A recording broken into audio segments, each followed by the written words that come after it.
Members, welcome Minister Qualtrough and the other people from the Public Service and Procurement Canada. Minister, we are today looking at supplementary estimates C and interim estimates, and we have the first panel, Minister Qualtrough and her staff, from 11 a.m. to 12 p.m. Shared Services Canada is here as well. And the second panel, we will have officials to remain from 12 to 12:45, and we'll need 15 minutes for committee business. So with that, Minister Qualtrough, I guess you have opening remarks, and if you want to introduce your people. Thank you very much, Madam Chair. Bonjour tout le monde.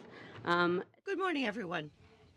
For you to discuss the 2017-2018 Supplementary Estimate C for the Public Services and Procurement Canada, as well as Shared Services Canada. I will also take the opportunity today to highlight the funds that were recently announced in Budget 2018. Joining me today from PSPC are Marie Lemay, our Deputy Minister, Les Linklater, Associate Deputy Minister, Michael Vandergrift, Associate Deputy Minister, Marty Muldoon, Chief Financial Officer. And from SSC, we have Sarah Paquette, Executive Vice President, and Alain Duplanty, Senior Assistant Deputy Minister and Chief Financial Officer. As I said, we are all here to answer your questions. So as committee members know, both departments play important roles in the daily operations of the Government of Canada, delivering high-quality, client-focused services to other federal departments and to Canadians. In these Supplementary Estimates C, Public Services and Procurement Canada is seeking an additional $228 million in support of its operations. Of the amount sought, $152 million is for ongoing measures to help stabilize the Phoenix pay system and pay center service delivery. I've said it before and I'll say it again. It's completely unacceptable that our hardworking public servants are not being paid properly. Every day, I hear stories of hardships, of anxiety, of stress caused by the failings of our pay system. I hear from and speak regularly with affected public servants from across the country. I read their stories in the news. And I hear regularly from unions about the personal toll that this is taking. I hear about the family who had a hard time making ends meet during a maternity leave, or the parent who had to tighten his belt during the holidays to buy gifts for his kids. These stories, Madam Chair, are heartbreaking, and that is why much of this funding is directed towards services that will enhance support to the public servants experiencing pay problems. Since Phoenix was launched, we have more than doubled the number of compensation advisors. We will also soon have 100 more people at our Client Contact Centre who will be able to provide more detailed information to employees who are calling about pay problems. Currently, we are looking at how work is organized so that transactions can be handled more efficiently. At the Pay Centre, we are piloting a new approach that organizes compensation experts and support staff into pods that specialize in specific departments or transaction types, and early results are promising. We are also investing in technology and improving our systems and processes, with a particular focus on better connecting Phoenix to a patchwork of over 30 government human resource centres. All of this work is being led by an integrated team of senior officials who are taking a whole-of-government approach in stabilizing the pay system. Fixing Phoenix and ending this hardship ending the hardship it imposes on public servants across the government remains my #1 priority. Which brings me to my most recent initiative in an effort to further support MP and Senate offices in assisting constituents experiencing pay issues.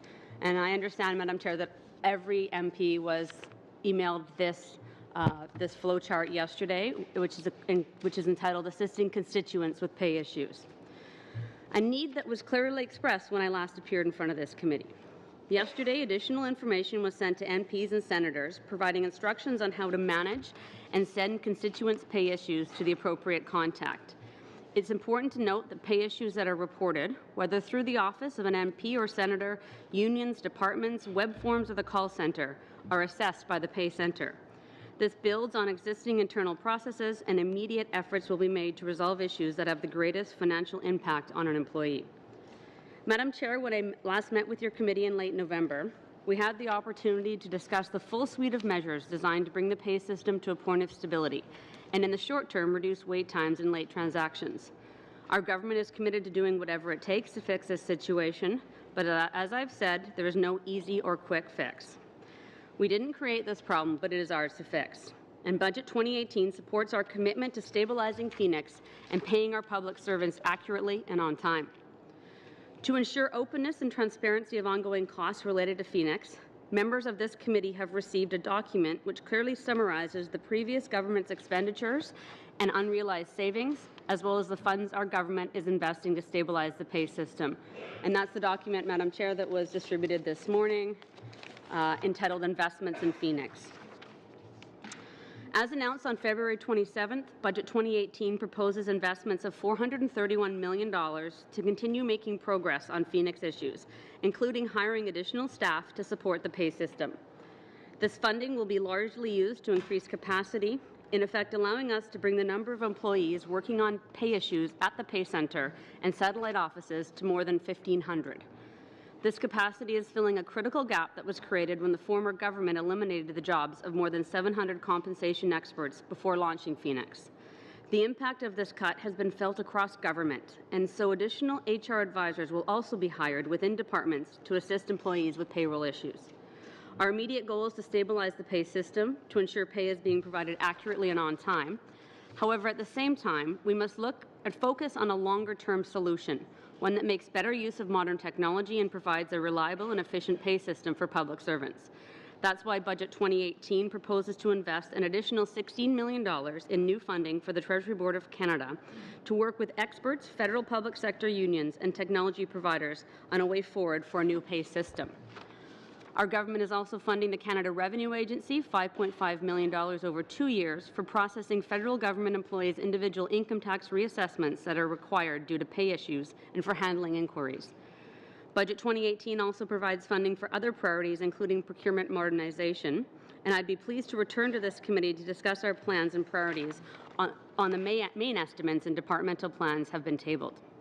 En ce qui concerne les autres sphères de notre mandat, Turning now to other areas of our mandate, the Supplementary Estimate C for Public Services and Procurement also include the following: $7.9 million to help us better deliver service to pensioners, $6.9 million to ensure that parliamentarians and Canadians continue to be served in the official language of their choice, $3.6 million resulting from the disposal of several surplus properties in Quebec and Ontario.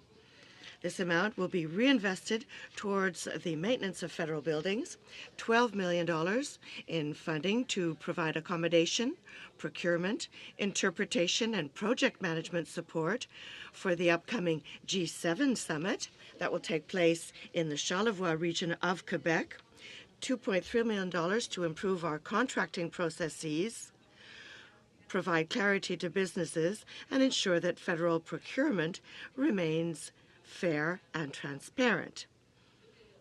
$2.5 million to continue to support online advertising by the government. And finally, $1.1 million to undertake the project definition phase of the West Memorial Building Rehabilitation Project. Through Supplementary Services C, Shared Services Canada, Estimate C, Shared Services Canada is seeking $24.8 million in additional funding. This includes investments of $16.2 million to support this year's G7 summit. The department is providing information technology-related services to fit up an operation office and regional summit offices. This is in addition to the ongoing work SSC is doing for the G7 to install new cellular towers and upgrade existing towers, as announced last December. While these improvements will enhance summit operations, they will remain of permanent benefit to area residents and businesses. Shared Services Canada's Supplementary Estimates C also include $3.9 million to support new full-time employees in the government by providing a standard suite of services, such as workplace devices, internet access, and file storage, and $4.0 million in total net transfers from other departments, which will be used for various information technology projects and services. Looking at Budget 2018, significant new funding is proposed for SSC. About $2 billion will be invested over 6 years to build a modern, secure, and reliable information technology platform for the digital delivery of programs and services for Canadians. This investment will help reset and reinforce core IT services for the Government of Canada. The budget also provides an additional $110 million over 6 years to the Treasury Board Secretariat, starting in 2018-19, to be accessed by SSC's customer departments and agencies to help migrate their applications to secure modern data centers or cloud solutions. Madame la Présidente, je constate toutes les... Madam Chair, I every day see the efforts made by departments as part of their commitment to excel in government operations and deliver high-quality programs and services that meet the needs of federal institutions as well as the expectations of Canadians. I wish to thank our hard-working employees who embrace opportunities to collaborate with their colleagues across the public service and strive to make better possible everything that they are responsible for. You, 7 minutes, please. Merci, Madame la Présidente. Thank you, Madam Chair. Thank you, Minister, for your presence here. As usual, it's delightful for us. You have given us a picture of a very complex system that is a challenge for us every day. In the context of Phoenix, and you did mention this in your opening statement, I would like you to tell us a little bit more about the plan and the results that you hope to achieve. How will we improve the situation? Because I well know that people are working very hard to correct the situation, but I would like you to give us greater detail with regard to what's happening with the post-implementation of Phoenix. Phoenix has been implemented, but what's going to happen in the near future? And also with regard to the online follow-up of progress made. I think that we've reached a stage where we want to be transparent at all times and give the right information, which you're doing, but I would like you to perhaps clarify things further still for the benefit of the Canadians who are listening or watching us. Thank you. Frankly, this is a very difficult, tricky file that we won't be able to resolve quickly. File, and while we are seeing progress, it is taking time and it is costing money. In a number of different areas, we are focusing our efforts to ensure that our whole of government approach yields tangible long-term results. This is not a matter of just a software program that isn't functioning. This is a massive business transformation initiative that was not properly scoped or implemented, and we are having to go back and fix things that never should have needed fixing in the first place. So as we work on a more robust governance model, which includes an integrated team, a committee of deputy ministers, a working group of ministers chaired by the Honourable Ralph Goodale, we are also looking at technological fixes. We are also looking at integrating better our HR systems with the pay system. We are also investing money in hiring people. At the same time, we recognize, and one of the things I've tried to be, I've been quite focused on over the past 7 months that I've been in this role, is supporting employees. Because there is no quick fix, we need to ensure that our public servants get the support they need. This includes emergency salary, access to emergency salary, access to funds to have assistance in filing their taxes. This includes better support through our call center. As I said in my opening remarks, we'll have 100 more people in our call center within the next 6 weeks or the next 4 to 6 weeks. These call center employees, which will now be public servants, will have access to individuals' files in a way that they previously didn't have access. So whereas an employee could call the center before, they would basically get a ticket, they would basically register that they have a question, the call center employees didn't have access to that person's file. Now they will, and this will make a massive difference in terms of supporting and helping public servants get the answers that they need. As I said, we are investing significant dollars in fixing, I'd probably say stabilizing Phoenix. And of course, we are looking at a longer term solution that is not Phoenix. So as we move forward, my laser focus, as I've come to say, has been on stabilizing the system, ensuring that our 305,000 public servants are paid accurately and on time every 2 weeks, and a parallel process is being begun to see what the next generation pay service looks like for the Government of Canada. That will take some time. In the meantime, we have to pay people every 2 weeks. Thank you. Merci pour ces précisions. Thank you for this additional information. might we take into account, and I was talking to you about the online progress that might be available at the same time. I've been hearing less and less. I don't know if this is an indicator. We could look into this, but I'm hearing less and less in the media talk about this.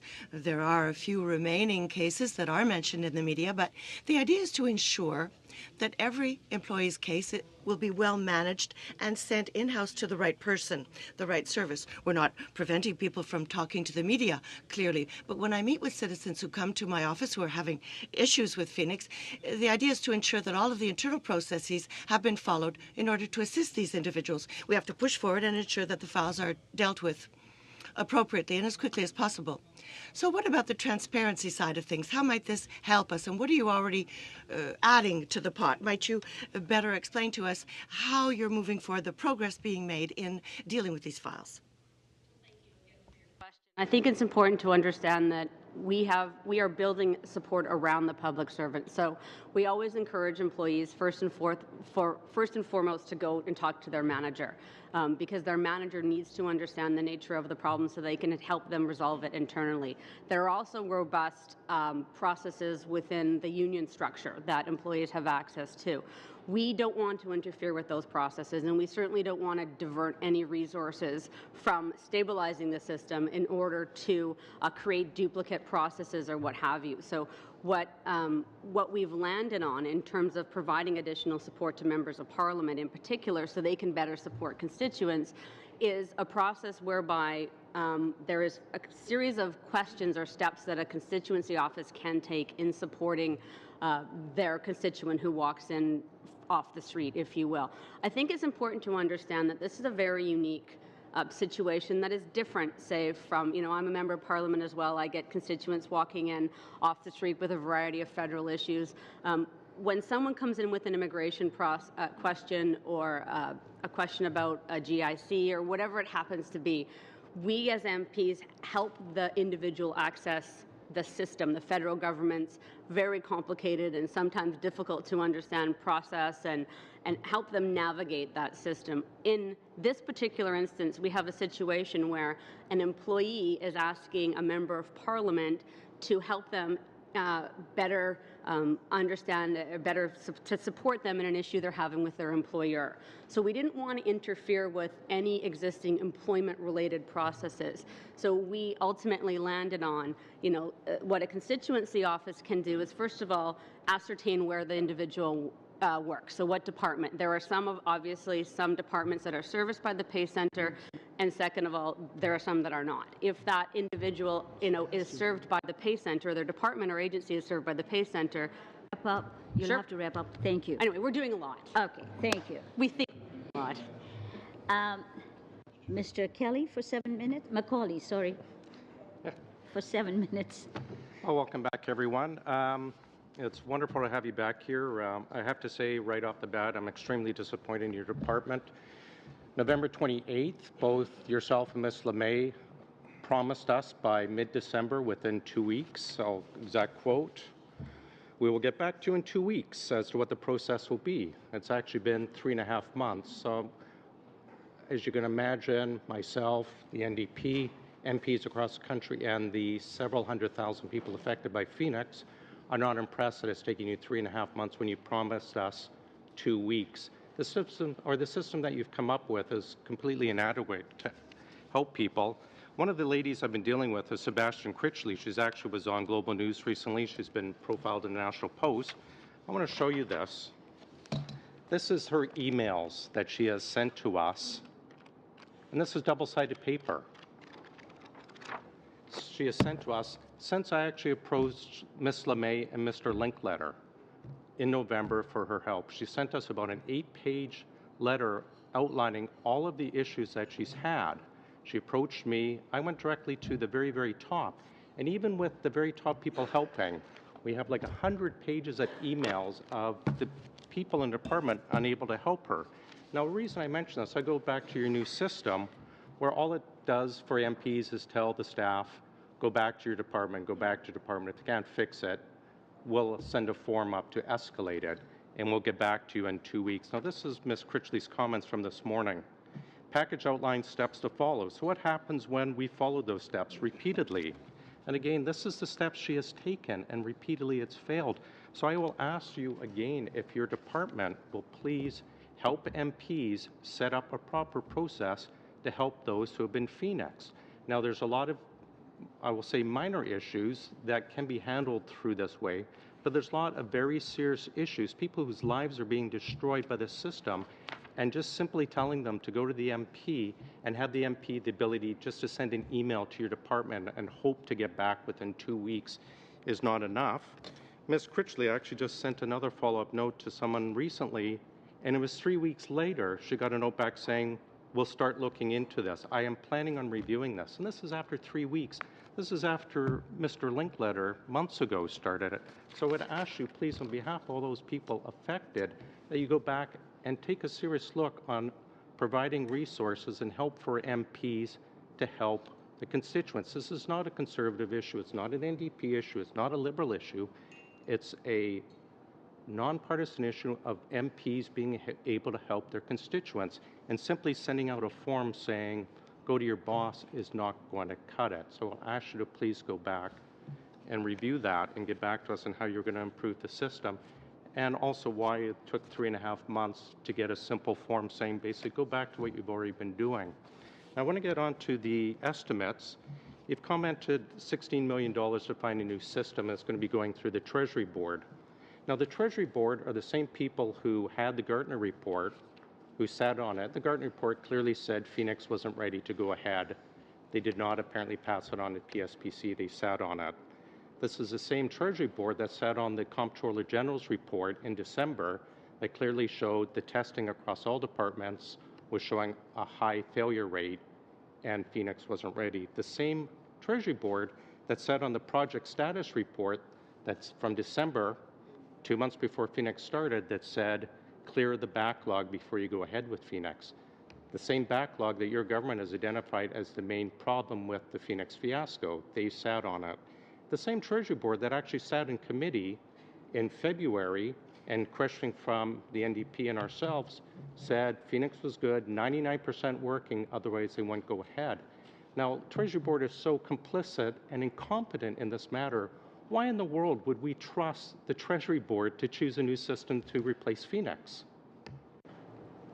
Thank you. So quickly in response to your first comments, I would say that we did take longer than expected to come up with a solution that we think is workable, given my fundamental belief that we cannot divert resources from stabilizing and we cannot interfere with existing internal processes. So those are the parameters. I'm sorry, let me interrupt. So an MP helping someone like this whose lives is destroyed, you're saying is interference with the process? Not at all. That's not what I'm saying. But those were the parameters that I gave. Question. How is it when I'm trying to step in and help someone, again, with 100 pages of problems, how is that taking resources, whether it's her going as someone within the system for help, or me trying to step in, or my office more appropriately trying to help this lady through 100 pages of errors? How is that interfering? How is that taking away from resources? What I'm suggesting is if we had set up a parallel hotline system that would have been, people would have had to answer the hotlines, do the inquiry, what have you, that would have diverted.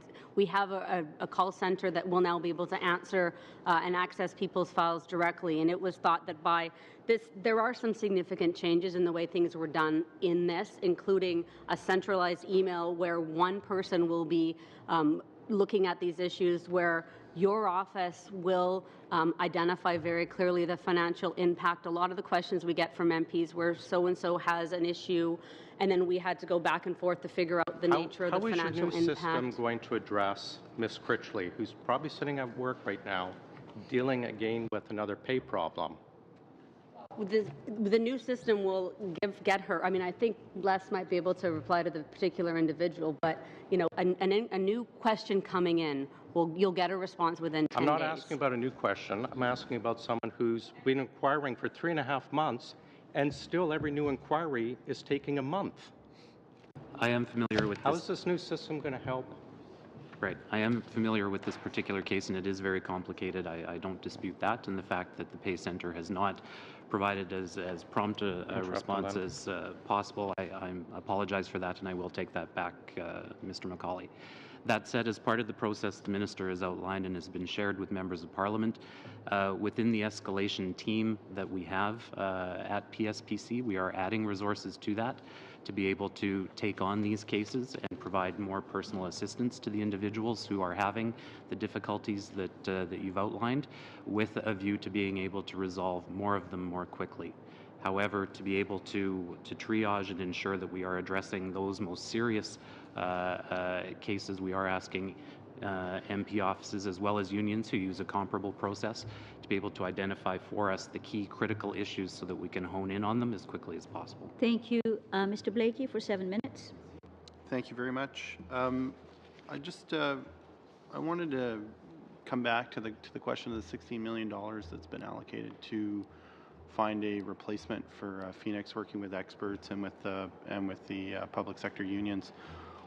What does that process look like over the next year? Has it started? What's the first step? Yeah, I think I'll ask Les to give some more details, but from our perspective at PSPC, we are focused 100% on stabilizing the current system. The thinking being that in parallel to that process, Treasury Board Secretariat is beginning the process of finding out what the next system would and could look like. You'll have to remember this was procured 8 or 10 years ago, and even if the system was functioning perfectly, we might be starting discussions about what comes next. Yes. As you can appreciate, with the announcement in the budget of the funding, Treasury Board is now organizing themselves to complete a review of what a future system could look like.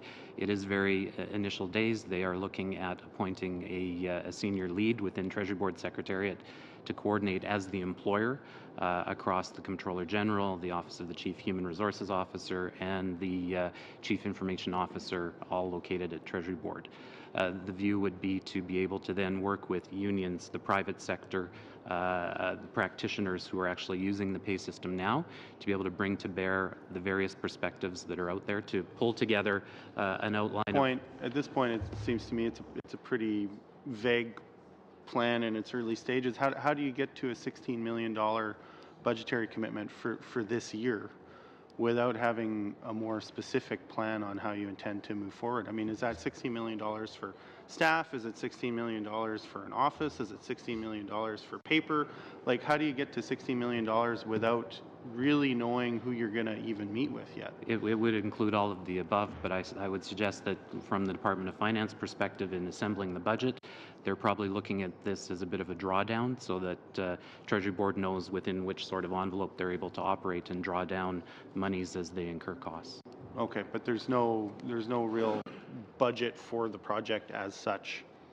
At this point, those questions should probably be directed to Treasury Board Secretariat. Right. Okay. The next question I want to ask on the Phoenix file has to do with the money in the supplementary estimates to pay public sector unions the dues that are owed to them. Of course, I presume that's an advance, and then that's going to be recovered from employees at some point. But I also understand that at the moment, part of the problem is that Phoenix, we couldn't actually say what a particular employee owes in terms of dues at this point, and we don't have the confidence to say what they owe. So what process is happening right now, and what does that process look like in order to arrive at a point where the government can say with confidence, not just in themselves, but that employees can have confidence, that they'll know for each employee what's owed in terms of union dues? And then what does that look like? Because we've heard a lot of stories where employees are approached, and I know there was a recent announcement about this in terms of recovery of emergency pay, but it has been a persistent problem with Phoenix that employees are approached and told, hey, you owe us this much money, give it to us now. And in fact, we're going to take it off your check. And if that means your whole check is gone, so be it, we want our money back. Are we going to live a similar nightmare, or are federal employees going to live a similar nightmare on their union dues when government decides it wants this money back?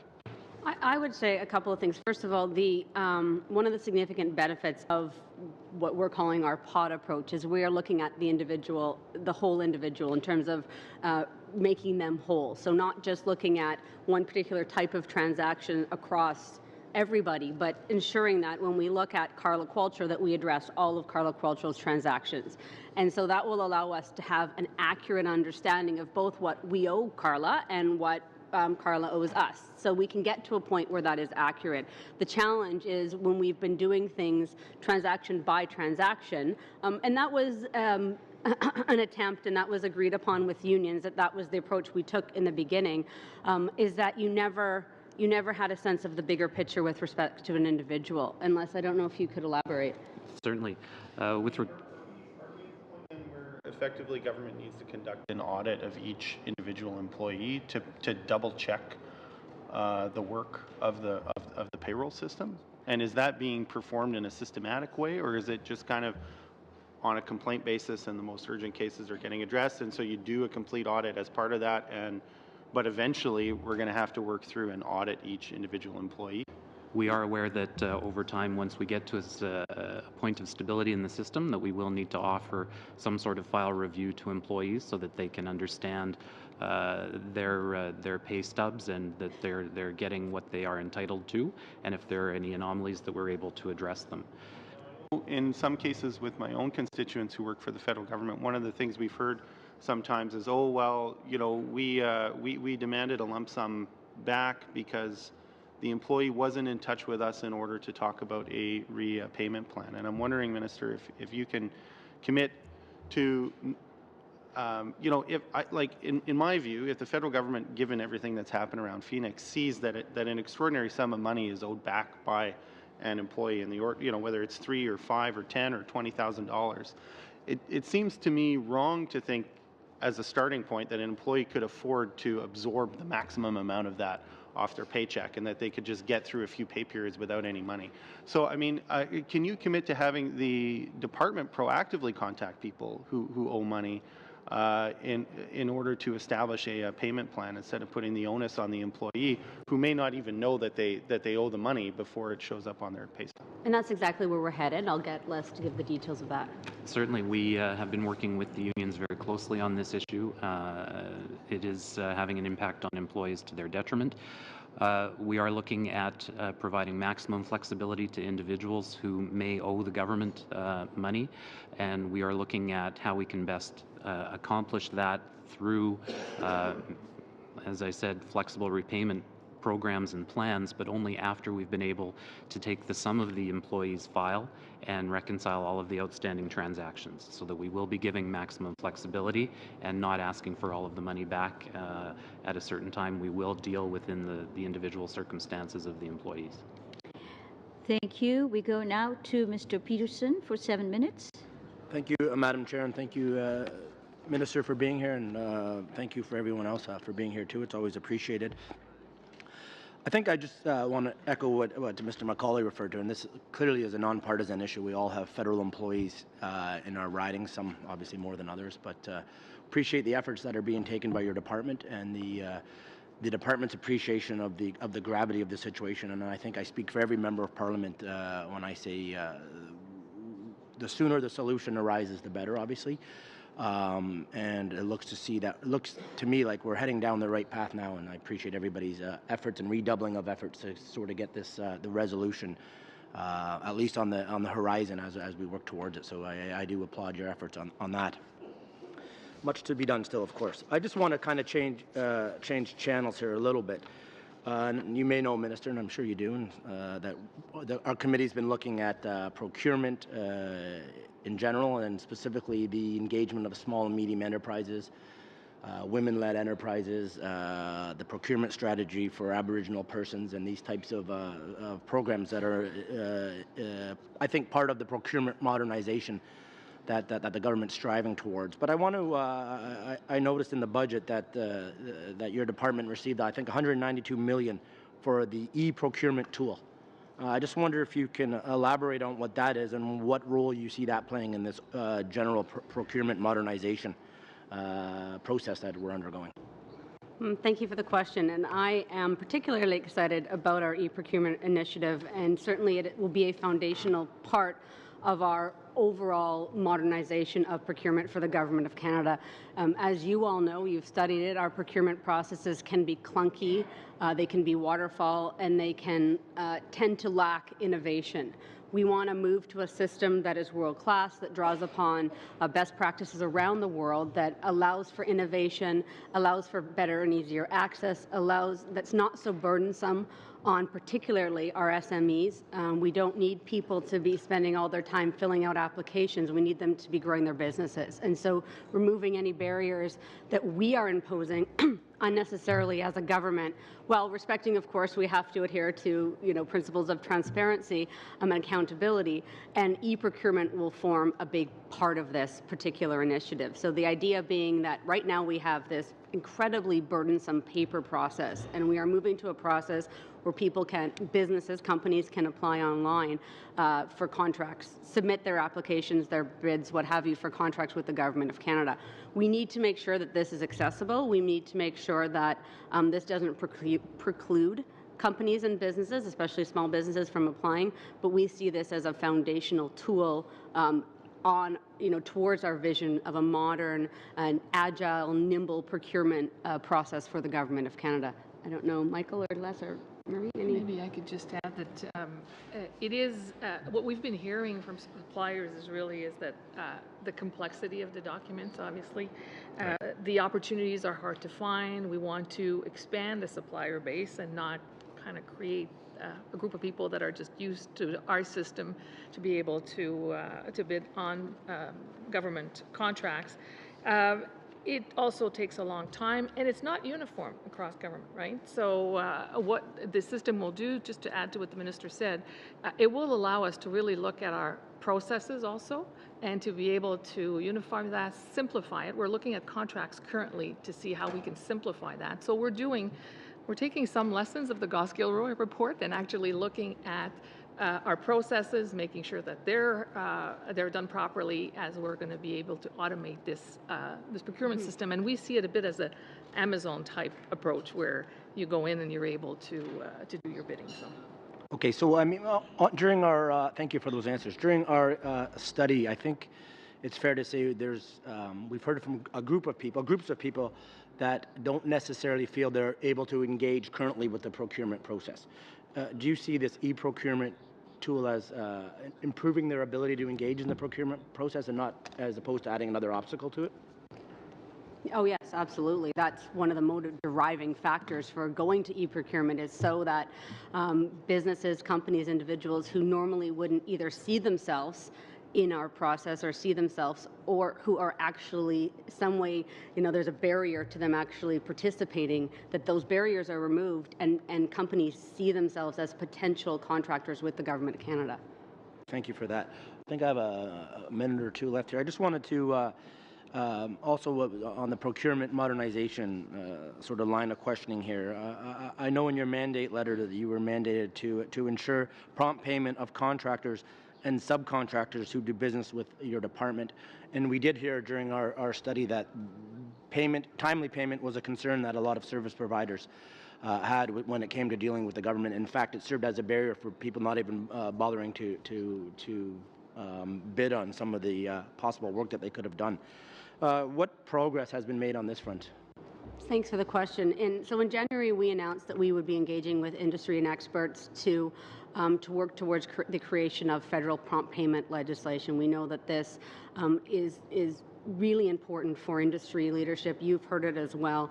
We've actually engaged the experts of Bruce Reynolds and Sharon Vogel to lend their expertise to this process, and they're in the process of consulting with industry to provide some recommendations for us that will then form the basis of a federal legislative regime around prompt payment in the federal jurisdiction. So I think we've made good progress. I think that it's a very exciting, and it's being very well received from industry. These experts were, of course, the ones who led the process in Ontario, and industry is very supportive. Okay, thank you. Do I have any time, Chair? 1 minute? Okay, I'm going 45 seconds. Perfect. I was going to turn to the estimates here because there's a lot of obviously numbers here, and haven't talked about estimates yet, and this is actually the estimates process. I feel kind of bad for disregarding them. But I want to go again on this. Now I've lost my number here.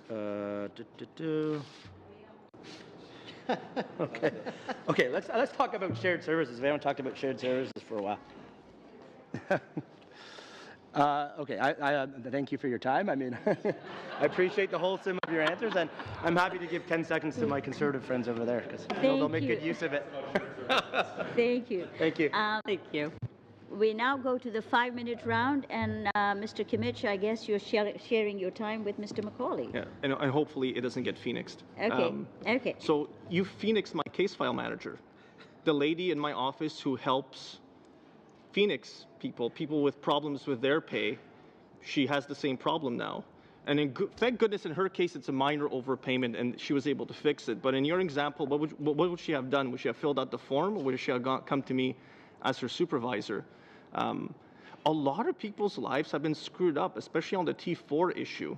Something that we have been warning the department about and you, Minister, about months and months ago, especially on the Finance Committee. That was something us members were talking about it on a regular basis. That come tax time, there's a lot of people who are going to have serious problems filling out their taxes appropriately. And then another government department, the CRA, is going to take them to town because they also have a track record of customer service excellence, just like your department seemingly does with people with Phoenix problems. So what is it that you're going to do? Actual concrete actions. How are you going to get through these issues? You've offered this new program, all this government spending that's going to happen, these individual case files who can't seem to get fixed. Mr. Macaulay has a lady who's taken time out of her life to try and fix her own problem in detailed format. And I have people like that in my office too. Each one of us here has them. So what is it that you're going to do for them? And in the case of my employee, thank goodness for her, it's a minor overpayment issue. But you phoenixed her. The case file manager responsible for helping people with Phoenix issues, CRA issues, immigration files, she has the same issue. Thank you. And I appreciate and apologize that your case manager is going through this, and we are doing everything we can so that others do not have the same situation happen to them.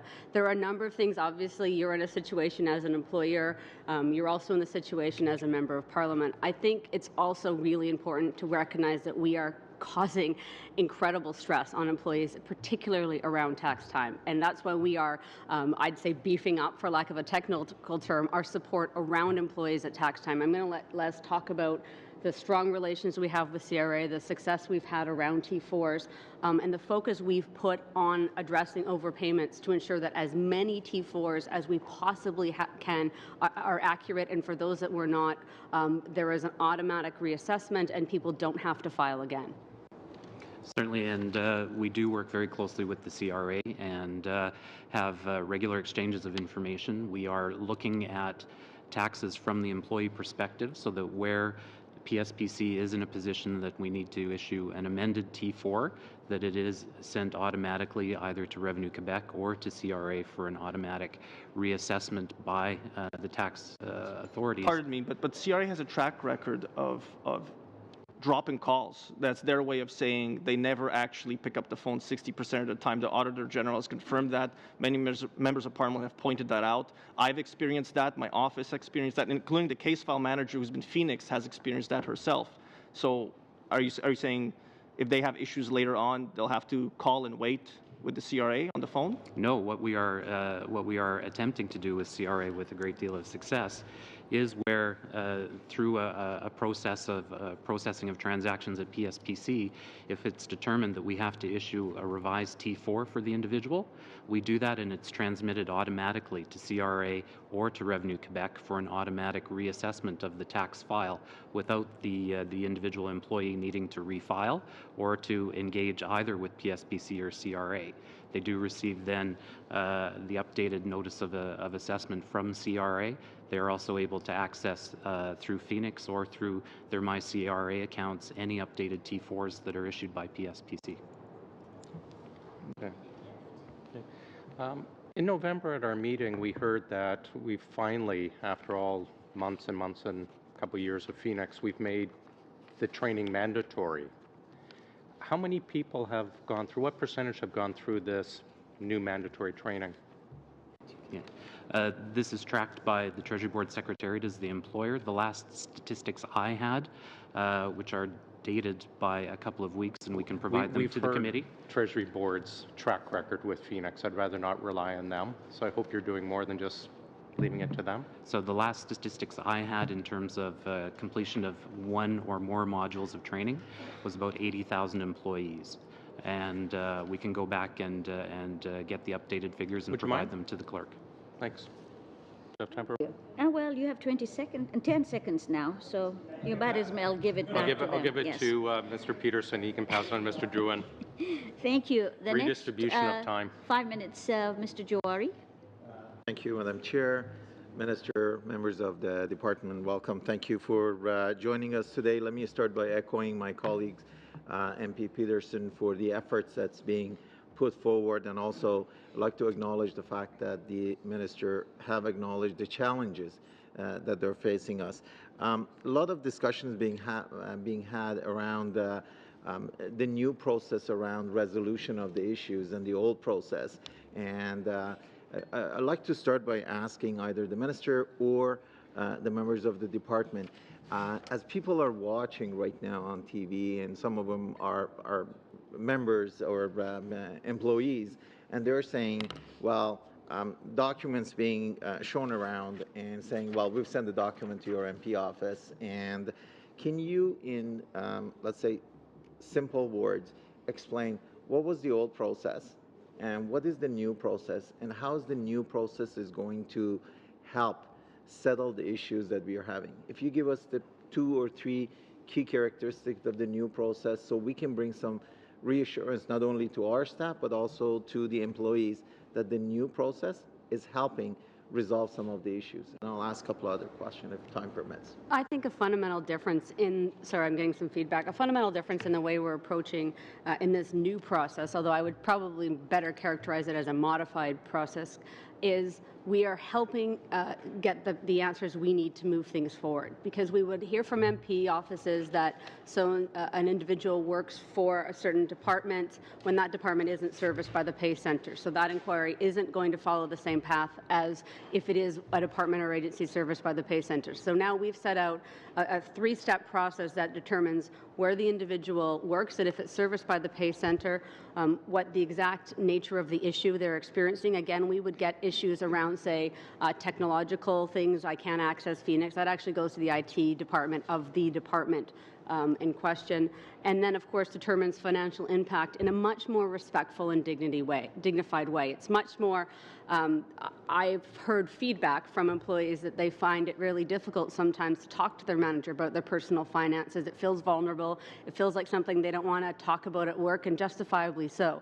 So we are putting that, giving them space within the MP confines to have that conversation in a little more private and dignified way. And then all of those requests, once it's determined where they work, what the issue is, what the financial impact is, go to a centralized email system that is personed by, that's operated by one individual that then is tasked with the quality control piece, making sure the information is accurate and robust enough. Otherwise, there'll be a back and forth with the MP, and guarantees a response to the MP within 10 days, which we didn't have before. Before, that used to go to kind of the different regional desks in my office, which meant that different relationships developed with different MPs' offices. Now there is a very clear process where, questions can be asked that will lead to so is it fair to say that we streamlined the triage process? We clearly identify where the key issue is, and then we've given it to the expert to be able to help it. That's how I'm kind of translating. I think that's absolutely fair to say, okay. And that's exactly what we're hoping. With about a minute and a half to go, I'd like to go back to the second document that you highlighted on your speech, and this is about investment in Phoenix. You, during your comments, you threw the number $645 million, and I'm sure for people who are watching, the concern is going to be, this is a big number and how it's come. And also in the handout, there's also a TBD.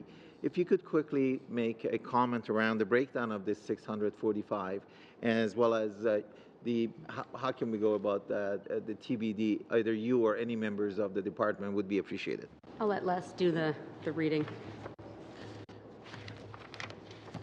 Certainly.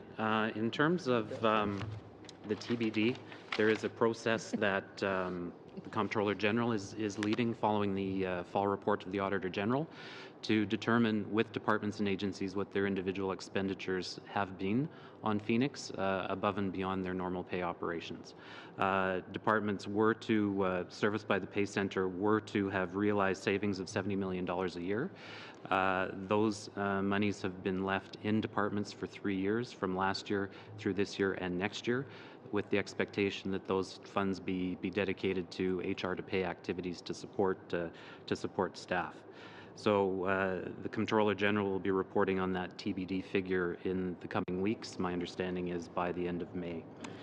From a PSPC perspective and the $645 million, most of the funding has been spent to date on rebuilding capacity in terms of human resource compensation staff and advisors. We've gone from 550 compensation staff when we went live in 2016 to about 1,400 now, and more on the way. Thank you very much. We now go to Mr. Macaulay for 5 minutes. Great. When we had Treasury Board and estimates, we were chatting, I guess there's an RFP out there, rather large RFP out to hire a consultant to assist with Phoenix, something to do with PeopleSoft. Can you fill us in a bit on that? Sure. How much is it for, and what is it generally to do if we're replacing Phoenix? $2 million contract that, or an ACAN. Treasury Board said 3.9. My understanding had been 2 million, but if Treasury Board says 3.9, I'll have to go back and verify the figure. But essentially what we were looking for with Treasury Board's lead was to be able to bring Oracle on board, to be able to provide advice as to the degree of customization in PeopleSoft, both in the Phoenix system and in the various HR PeopleSoft systems that are being run in a number of departments. The idea being that having the owner, if you will, of the intellectual property and the software, being able to give us fresh eyes as to the degree of customization, whether or not some of it could be undone or revamped to improve efficiency between those systems. Has it been, has the RFP or has the contract been awarded yet? Do you know? It has not been awarded yet. Do you know when it will be? My expectation is that it will happen by the end of April. End of April, okay. Minister, I want to switch subjects to the shipbuilding. When will the contract's going to be awarded for the design? I think last we spoke to Ms. Campbell in here was going to be April. Do you know when that's going to be? Your letter says just sometime in 2018. Later in 2018. Mr. Macaulay, that still remains the date later in 2018 for the award of the design contract. It was going to be May of last year, then it got delayed, and then delayed to, my understanding was April. So you're saying a further delay? So the RFP closed at the end of November. Yeah. We've been working now on evaluating the bids. It's an extremely complicated process, as you can imagine, and making sure that we get the right design for the country moving forward. So that will be completed later this year in 2018. So closer to the end of 2018? Later this year. The reason I ask is that the Parliamentary Budget Officer's report shows that every single month that's been delayed, and it has been delayed significantly to allow BAE and other bidders in, every single month is going to add $250 million to the actual cost. And if you're saying your report says first ship will commence in early 2020s, if it's going to be early 2020s as in 2022, 2023, it's going to be close to $3 billion a year added taxpayers' cost because of these delays. So we're looking for some clear information on when it's actually going to be awarded and when it's actually going to get started.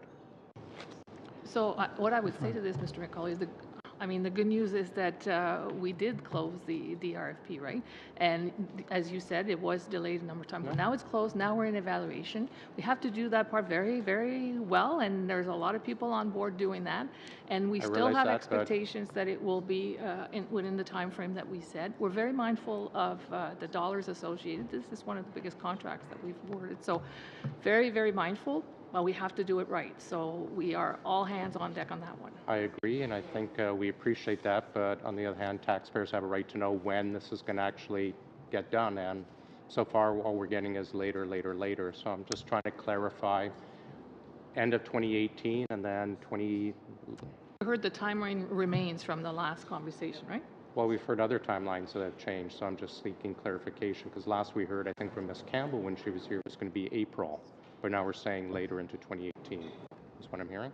Later into 2018, but I can absolutely assure you that we are fully conscious of the need to proceed with speed on this, and there is all resources on deck to make this happen. Now, Ms. LeMay, Ms. Qualtrough, we've heard on the small business procurement study we're doing. I think I can say nonpartisan, we're doing excellent work and we're digging into it.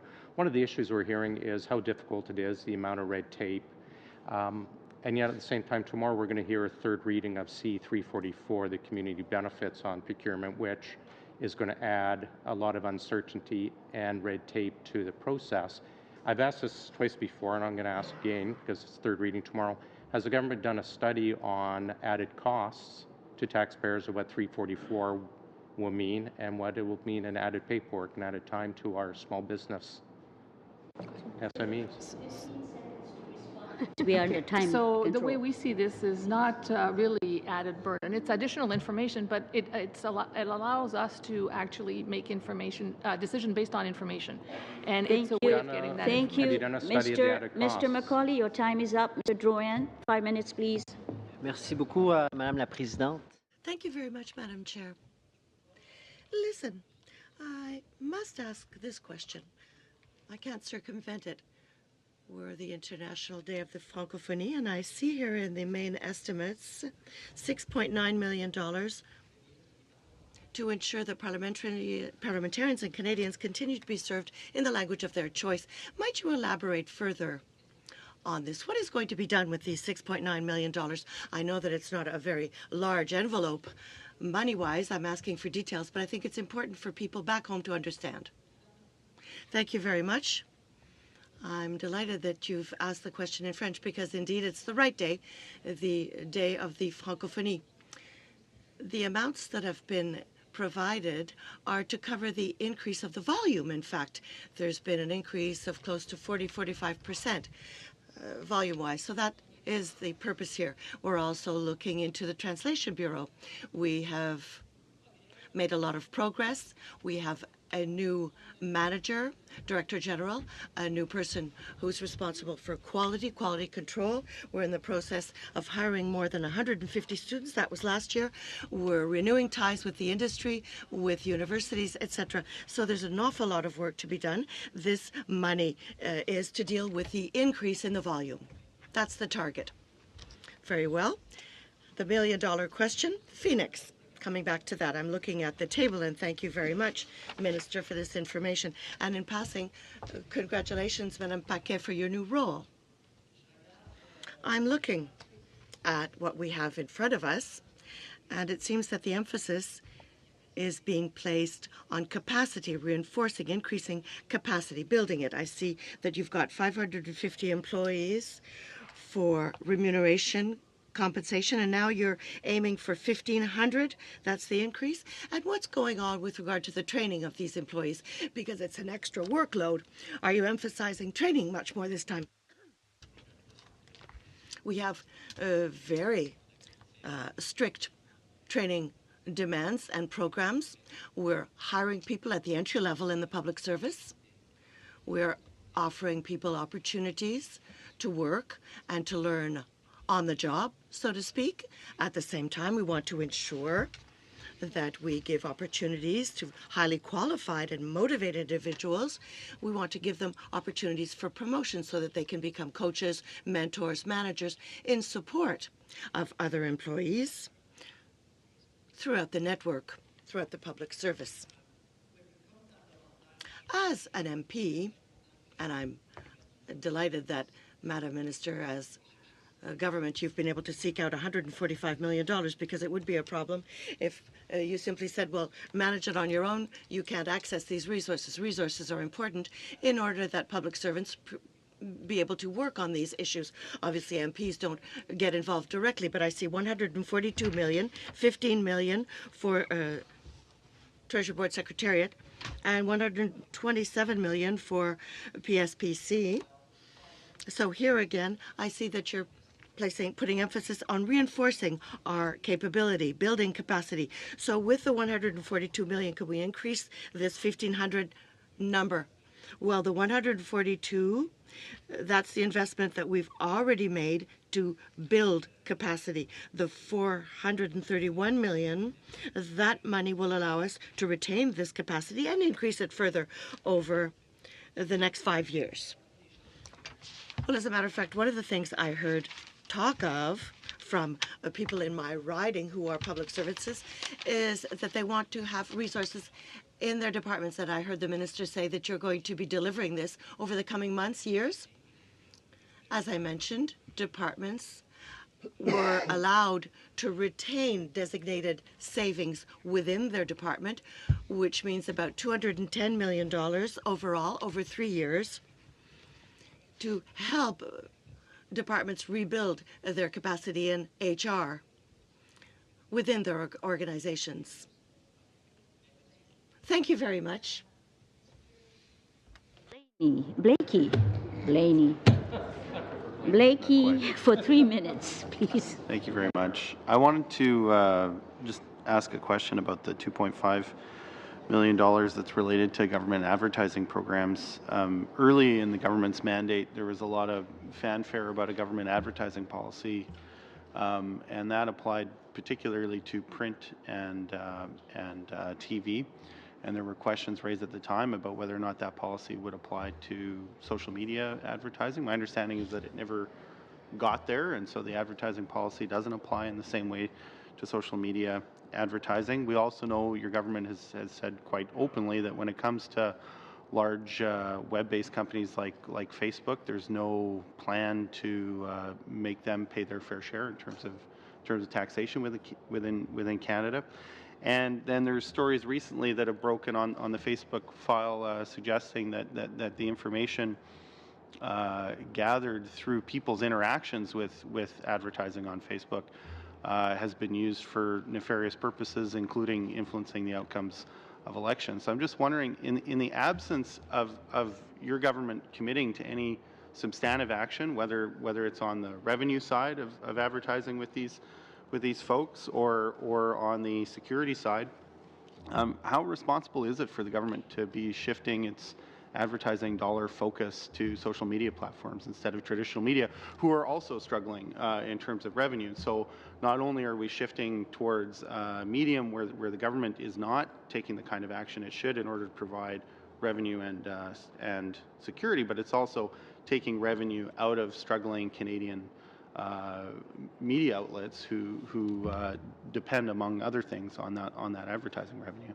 I'm trying to square those two things, and I'm having a hard time. So understand your question. I would first say, of course, we're very concerned about the privacy and security of Canadians and their information, and that's a priority for us. I would say, however, that we need to balance providing information for Canadians where they get their information. So we are committed to traditional forms of media, but we also want to ensure that information is given to Canadians where they go, and they go to social media. I think Marie can talk about the exact dollar, what the dollars are for. And I would agree with you on that. I mean, I do think it's important to get information to where Canadians go, but what I can't quite understand then is why your government wouldn't also commit to take action on the revenue side to ensure that government money that's being used, not just government money, but advertising dollars in Canada, are nevertheless generating some money for the Canadian government, and also money that might then be reinvested in some of our struggling media outlets. And then on the security side and on the advertising policy side, why your government, so it's one thing to say we want to go to where Canadians are in terms of providing information, but why you wouldn't follow up to do that responsibly? Sorry, your time is up. You can't get a response now. but you can ask them to submit a written response if you so wish. I'd be happy if they could do that. Minister, I'd like to thank you and your officials for being here. I'll suspend the meeting for a minute or so that the minister can leave and the department officials will stay, and you can ask the same question of the department officials. Thank you very much, Madam Chair.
Committee members, we have to resume because we don't have much time.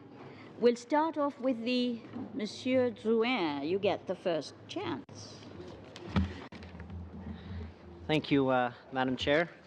7 minutes. 7 minutes, perfect. I'll just put this on my timer so I don't get cut off in the midst of my my questions. I'm glad to hear I have some friends here on this committee.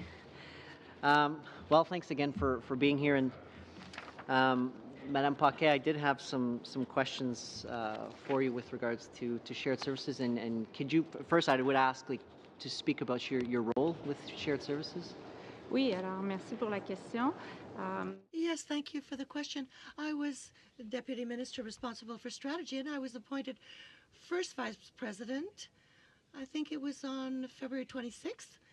So I'm delighted with this opportunity. My role within the organization will be important, given that we want to attract women to technology, to that field. We also want to promote business vision. It's very important for Mr. Parker, our president. He comes from the business world. Customer service is very important for him, for us. We want to have a healthy workplace as well. So really, it's along those lines that I'll be working with our president. As a matter of fact, the president and myself were able to work together for just a few days following my appointment. So we'll, through time, develop the definitions of our roles. I won't question you on the details of what you're going to be doing. We'll give you time to get your feet wet, as we say. I'd like to come back, if I may, to Phoenix, Madame Lemay and Mr. Linkletter. You said $142 million that have already been spent this year and $434.4 million to retain people for retention purposes. Has there been an analysis done by the department? I know that it's just a matter of time, and perhaps we'll find ourselves in a situation where the levels of service will be acceptable for public servants yet again. But we're building capacity. But will there be some analysis done at some point to determine if we're going to retain this capacity? And will there be an acceptable level of service? Is that being done at present? As you know, we established some service standards that we haven't reached as of yet, except for a few very key transactions: parental leave and sick leave. Beyond that, apart from that, we're still in the process of determining what the needs are for HR in order to tackle the backlog and improve our service standards as quickly as possible. As we mentioned, we started with 550 people in the beginning, and we're continuing to increase our capacity so as to be able to ensure that we are able to address the backlog as quickly as possible. Once we've reached some stable level, we'll be able to determine what capacity we will need in order to respect these service standards. I'm curious. Previously, there were 700 employees, compensation advisors, who were let go. Out of the 1,500 that you've recruited, did you delve into that pool? Did some people say, yes, I'll come back? Yes, there were several efforts made to determine if retirees or other individuals who had left the public service were interested in coming back.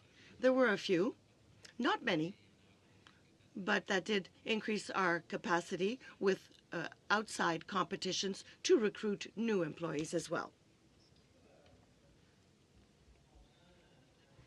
Obviously, we understand the Phoenix situation, but the lessons drawn from what happened with Phoenix, are these lessons being applied to other projects, emphasizing, and I like what Madame Paquet was saying, emphasizing customer service?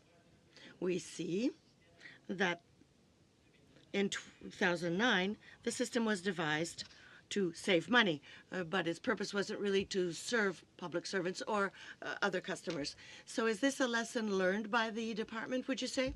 Yes, and I'd say that we apply it to several projects. The best example is the electronic procurement process, e-procurement. We really took charge of it and applied the lessons learned to it. It's a project that will be modular. It's a project in which we have all of the business steps.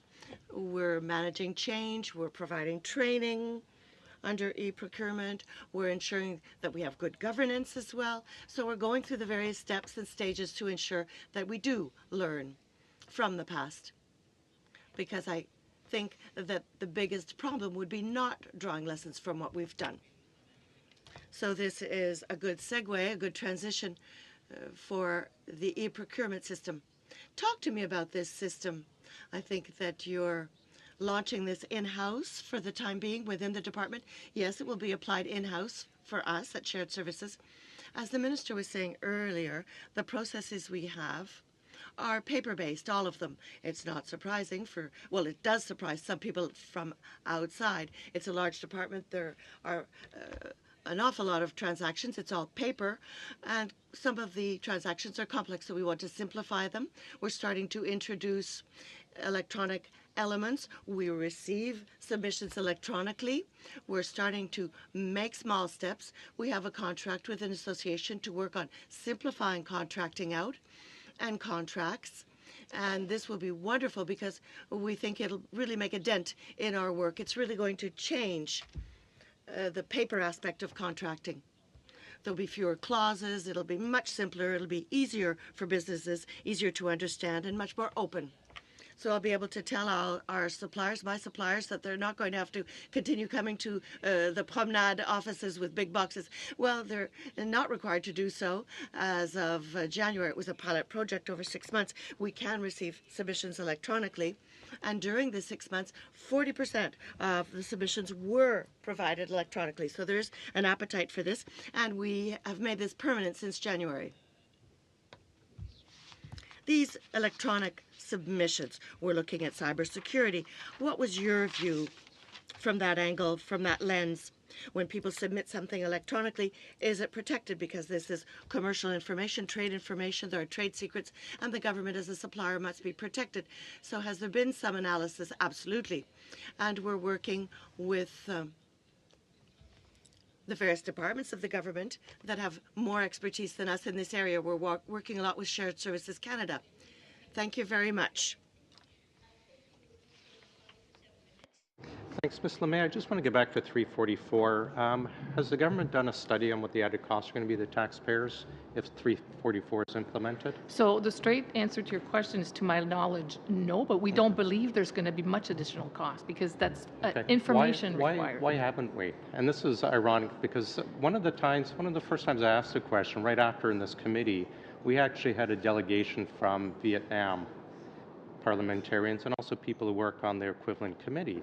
And they asked about the question, does your government do studies on changes, on what the cost will be to the taxpayers for changes that you bring about through legislation? And it was incredibly ironic that a nominally communist country, we're appalled that we don't do such studies. So why would we not do a study on something that's going to change all the procurement that the Government of Canada does? So remember that this is not going to be used in the evaluation of procurement. So it's information that we're asking the bidders to provide so that we can make more informed decisions after. So and we're going to be asking information and collecting information, again, through the electronic procurement system. Our hope is that we'll be able to collect it faster and ticking boxes and putting numbers, but that's the type of information it will be. Ticking boxes, it adds a bureaucratic layer and adds costs for bidding. Why haven't we done a study, or will we be doing a study on what it's going to cost taxpayers if 344 passes? And I assume it will. I will repeat what I just said. We saw it as collecting good information to make good decisions, and not as a lot of effort. Very strange. Mr. Van der Graaf, we haven't replaced Lisa Campbell as the Assistant Deputy Minister for Defence and Marine Procurement, have we? Not yet. Does her absence have anything to do with the added delays with the shipbuilding, or will we have a replacement before we move any forward, or will the new person be involved in the final decision? So you may know that we've opened the process. So we actually opened the process inside and outside of government. I'm sorry? We have opened the process to fill the position inside and outside of government. We have did interviews just last week, so we will be able to announce in the near future the successful candidate, and that person will be involved in the projects. And the delays don't have anything to do with Ms. Campbell not being here. Yeah, the team is fully working on the evaluation. I can assure you at as fast as possible speed as they can. Okay. I want to follow up on Mr. Blakey's questions about the government advertising, because there is some money and estimates for it. In this committee, we actually studied the advertising, and the committee put forward through a recommendation to push back the money away from Facebook and Twitter, et cetera, back into community newspapers. Part of the reasons for that is witnesses we had appearing from the government stated very clearly they had no metrics for measuring success for advertising over social media sites. Their comment is, no, we don't measure success apart from a click-through rate. Part of the other concern we also had, of course, is access to the analytics from this Facebook sites or the government advertising. Considering the report, unanimous report put forward is to reevaluate and push the money back to local newspapers rather than solely on social media, has your department received direction from the government to move forward in that way?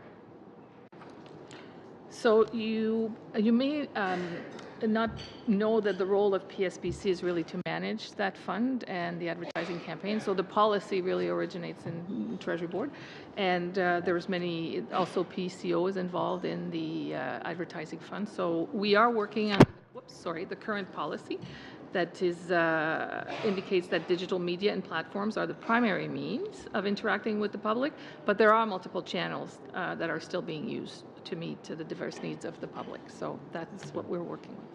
The audits, there's money in the estimates for audits for defense contracts. Small amount. What exactly are you looking at or auditing with that money? And is there money for going forward for these very large contracts coming up, both with Irving, C-SPAN, and potentially fighter jet builder? So these are funds in the supplementary estimates in front of you that actually continue a program that was started in 2012. That was a 5-year program. There's evaluations done, decision to continue that program. It funds a group of auditors that look primarily at sole source contracts, particularly in the defense space where these exist primarily, to look at whether there's appropriate. They look through the books of the contract, look through the books of what the company has done to determine whether the profit levels are appropriate to what was originally agreed to at the time of the contract being entered into. So yes, it is something that's used for large sole source contracts, and we do that to determine whether the profit is appropriate to what was originally agreed to at the time of the entering into the contract itself. One of the issues the PBO has had is access to, for the shipbuilding for Irving, is the costs, and I believe a lot is on a cost plus basis with that contract. Are we going to ramp up, or I know it's not a sole source, are we going to put resources to audit those numbers to ensure that taxpayers are not being taken advantage of? We will be looking for sure at a contract of that size to ensure that it is appropriately managed. Absolutely. Yeah, so it's not just sole source contracts. You will have resources set aside for this as well? And for these types of large shipbuilding contracts, that's something we'd be looking at for sure. Okay. Sorry, just clarify, you're saying we'll be looking at, is that we'll be doing for sure, or we will review about doing that? I'm just looking for a commitment that it will get done. Yeah, we will be looking at these types of large contracts for sure. You're not answering my question. Looking at is not committing that it will be done. Will we be committing resources to this program is used for those large defense contracts like the shipbuilding ones. Absolutely, yes. So if I'm sitting at home, I'll tell my wife I'll be looking at doing the dishes when you know full well I won't be doing them. There's a big difference between looking at and actually doing. These types of contracts are exactly the ones that this program is intended to look at. Okay. So. Yeah, I wanted to confirm because you said sole source. 20 seconds. 20 seconds? Yes. 20 seconds, I'll redistribute my time to my NDP colleague. Mr. Blakey, for 7 minutes. Thank you very much. I wanted to ask a question about printers and printing services. Recently, there was a decision announced that Shared Services Canada is looking at saving money by reducing the list of eligible suppliers across government. Obviously, there are a number of suppliers that feel that they can provide competitive pricing, and who have in the past are upset at the fact that they're not going to be able to bid on this work. And so I'm wondering why the decision was taken, and I'm also wondering, with respect both to the equipment and the services, if you can share what the savings will be in terms of concrete numbers for reducing the number of people and firms that are able to bid on this work. So I will talk in general about the procurement, and I will turn to Alain Duplantier for the specific numbers.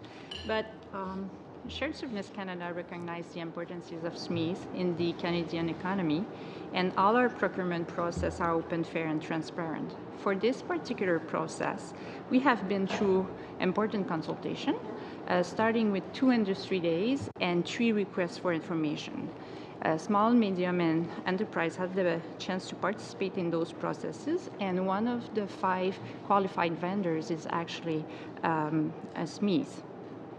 And the other thing is all the vendors we have worked with confirmed to us that they are using and relying on a national network to deliver on those services.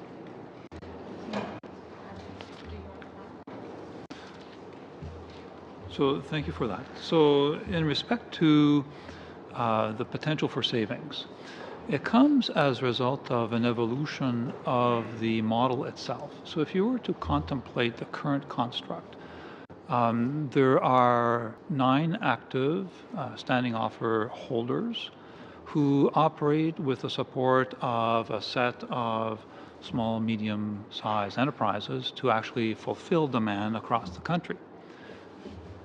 Requests can go to any of the standing offer holders or their listed suppliers for one-off requirements.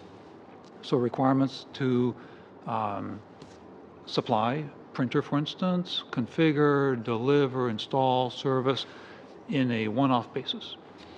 The new construct would add to that dimension. On the one hand, the ability to access a one-off request would continue to exist by way of a catalog.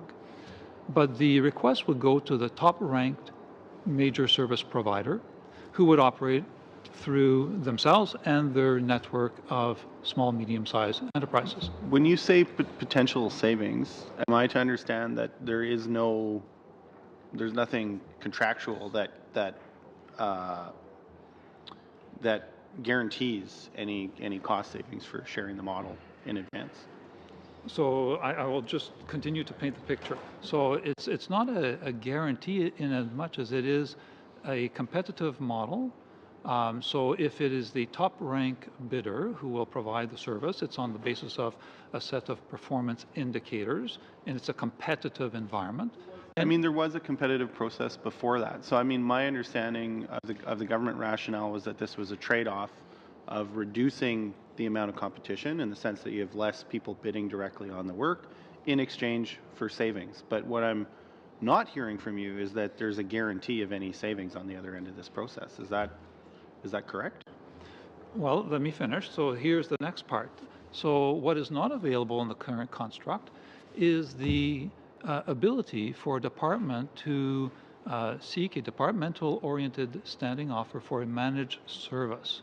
So that would be a competition amongst the three primary standing offer holders, who would then bring the experience of the industry to a department, a building, a set of facilities, to optimize the use of printing, scanning, printing products across the requirements of that facility with the use of print analytics.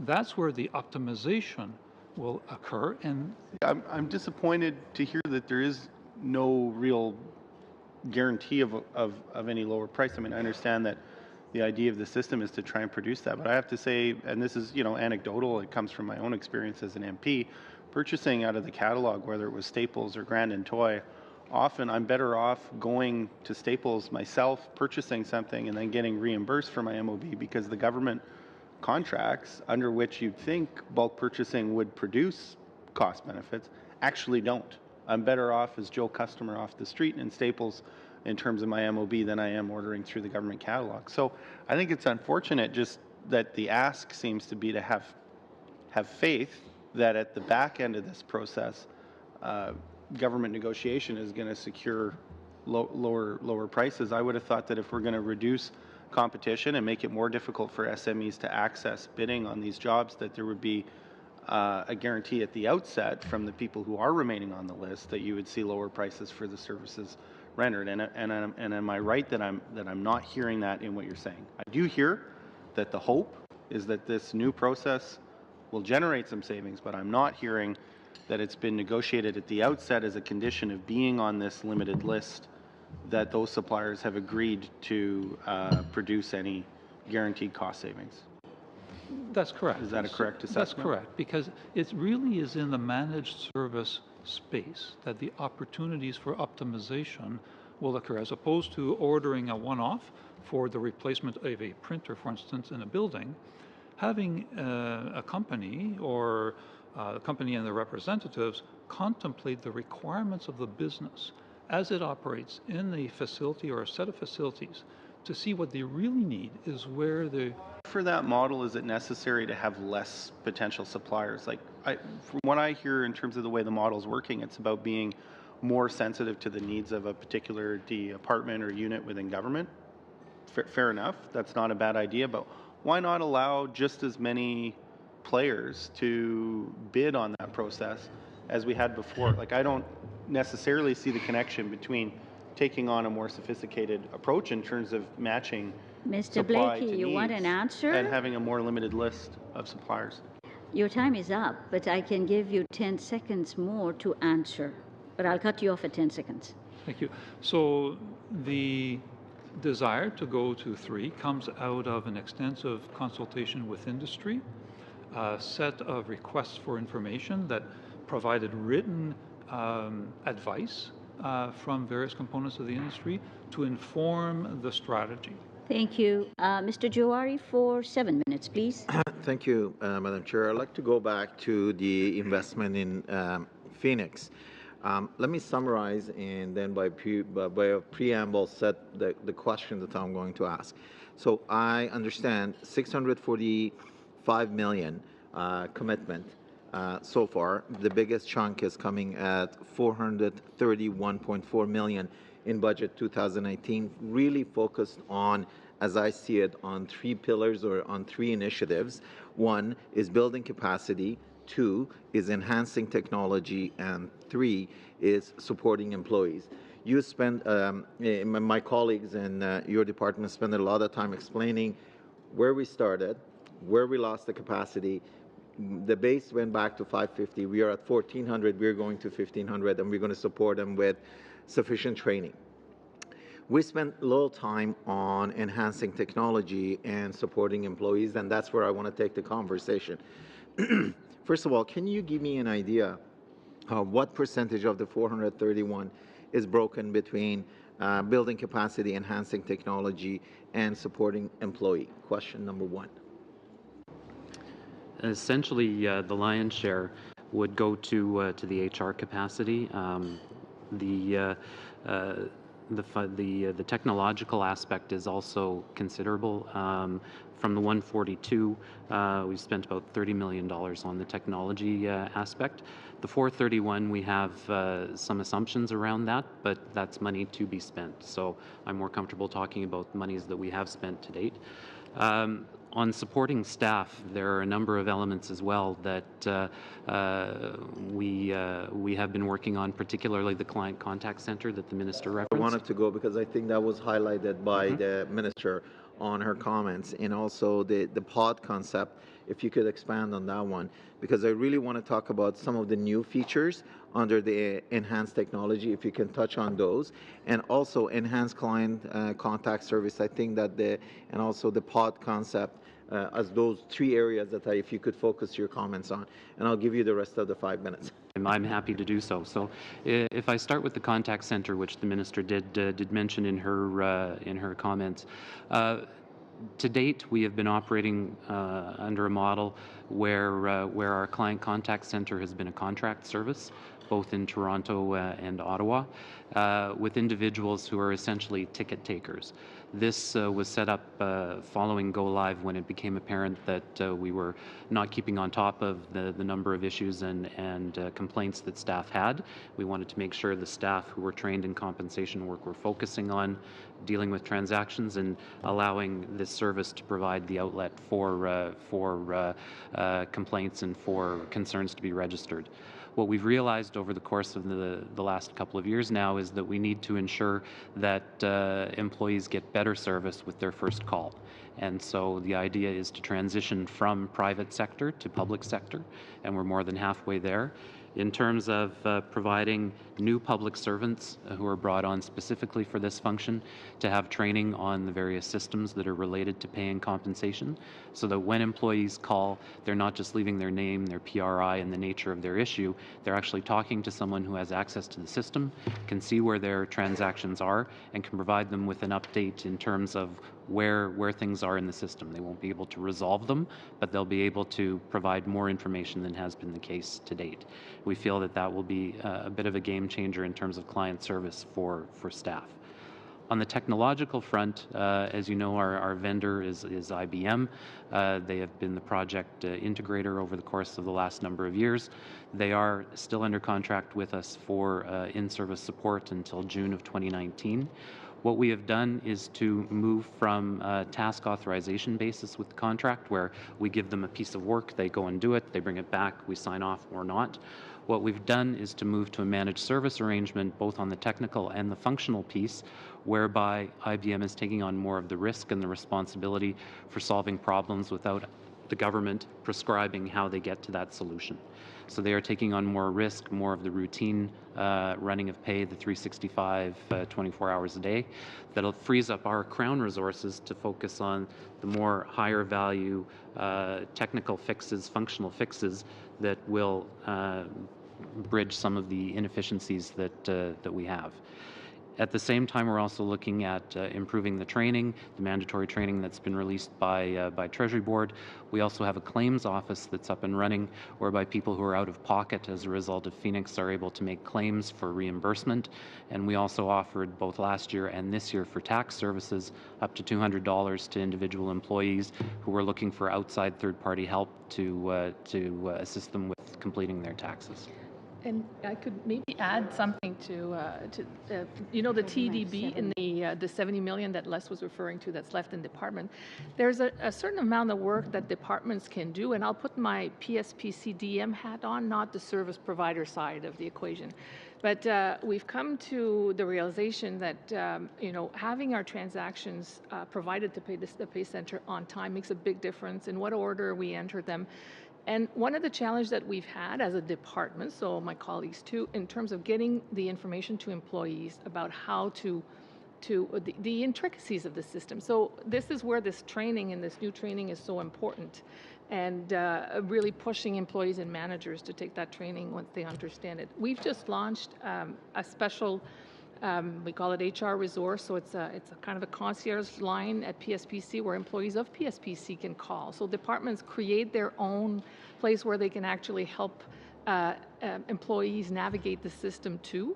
And we just launched something last week we call the Ambassador Program, where employees will be on the ground and will be able to help other employees find information. So there's things that we can do outside of the Pay Center, outside of the service provider, that can actually help the end-to-end. So 20 seconds, I just want to make a comment. I hope all the lesson learned and the experience that we're getting from Phoenix is being actually passed on to the Treasury Secretariat group, because I kind of heard an arm's length kind of relationship, and I think that's where really the key integration is going to come over the next period. As they're doing the assessment, they should do it in partnership with the ones that are on a daily basis dealing with the issues. And on that note, thank you. Thank you very much. We got the last 5-minute round before we leave, before committee business. So, Mr. McCauley. Just so shared services not feeling all lonesome. There was a report recently regarding Corrections Canada having an issue with shared services. Can you fill us in briefly about that? Yes. So SSC and Correctional Services are working together to deliver services to Canadians. The October incident that was referred to into the news was only due to an external party provider in relation to building management. So as upon notice, SSC and CSC worked together to resolve the issue. So the article also mentioned about CSC leaving SSC. It's not the case at all. We're working together to deliver digital services. An overblown report? The report is saying it's the third-party provider. And we are working with CSC, and they are continuing to take the services from Shared Services Canada. Last appearance with Shared Services, Mr. Parker shared with us some of the departmental satisfaction scores. Do you have an update for us? Yes, last time we were here, Mr. Parker reported on the November result, which was 3.46 over 5. And in December, we did our annual result, which was 3.4 overall, which is really trending upwards from the 3.06 in 2016 and 2.79 in 2015. Oh, great. Are you able to break it out? How was the score for Corrections Services compared to last year in light of this media? If we look at 2016, 2017 was 1.1 point up in terms of the general satisfaction. Oh, wonderful. So it's more of a very isolated issue that maybe got overblown in the media?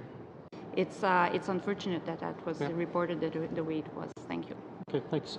The money, the $12 million for the G7 support, what is that going to be used for specifically out of PSPC? Michael to take that one.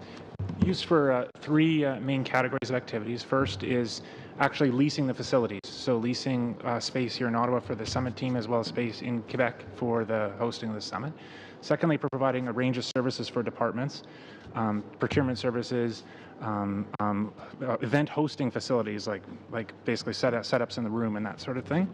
And thirdly, for translation services, you can imagine there's a big need for translation services. We're responsible for providing that as well, so that's what that is for as well. Okay. Ballpark, can you break it down? Percentage, half is translation, just real rough?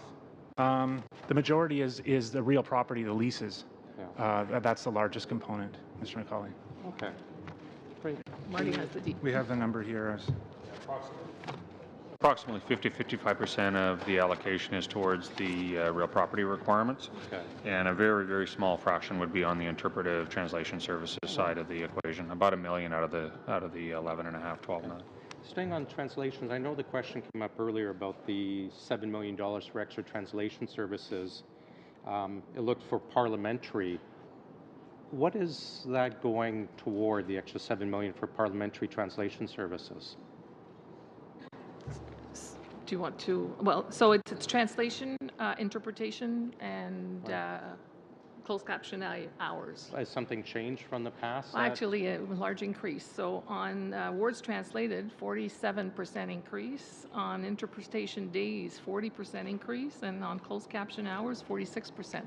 So you're doing more business, you're consulting more, you're more I realize engaged. a lot is probably Kevin Lamoureux and Gernad Jenas from our side talking more, but is there any other reasons specific? Well, there's more engagement, there's more consultation, there's more, we follow all the different consultation processes. The Senate also is more active. There's a lot of reasons why the business is growing. There's a lot more travel? Well, for example, the murdered and missing Indigenous women, we follow that. Right. So any of these commissions or that are set up or engagement processes. How much do you think is because of the extra travel and the committee travel and missing and murdered women? Well, this is about interpretation and closed captioning. So related to you mean the increase in volume is what specifically? That we'd have to go back to. In addition, there's 30 extra MPs to support it. That's true. Okay. Thanks. The number of MPs. Yeah, that's true. Okay. Thanks very much. Before we finish, I just want to read in a motion. I hope I can get unanimous consent for this. Just in. But I can suspend. Yes. Yeah. No, it'll just I be can brief. witness I can tell the witnesses to leave. I can Do you stay for want this them? because it does concern them. Okay.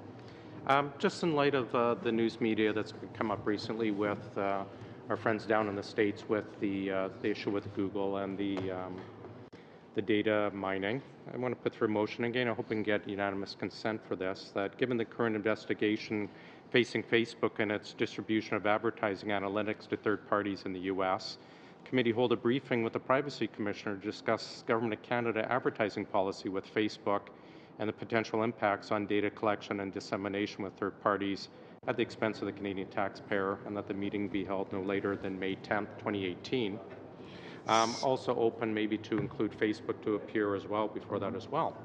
So for the committee's purposes, we haven't been given notice, but if the committee would like to bypass the process and give consent, we could entertain the motion. What is the committee's will? Yes, Mr. Drouin. Madam Chair, we would take this motion as a notice, and we could discuss that later. Or subcommittee. Fair enough. Or subcommittee could discuss it. Well, we could invite Mr.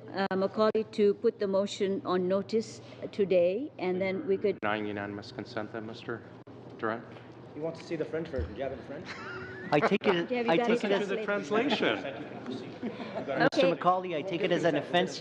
Yeah. Okay, so I have to see it in French. C'est la journée internationale de la francophonie. Okay, so I will take it. I don't have unanimous Mr. consent. Macaulay, you can put it on notice, and we will look after it. Thank you to all the witnesses for being here, and thank you for your participation. We'll suspend for a couple of minutes before we come to committee business.